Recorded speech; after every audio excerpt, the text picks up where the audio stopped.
ang aso at ang kanyang anino. Isang araw, may isang aso na nakakuha ng buto sa daan.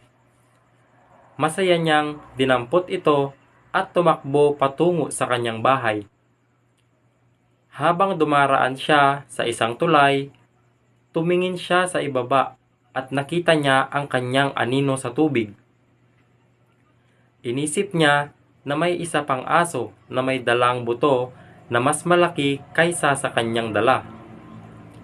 Dahil sa kanyang kasakiman, binuksan niya ang kanyang bibig upang agawin ang buto mula sa isang aso.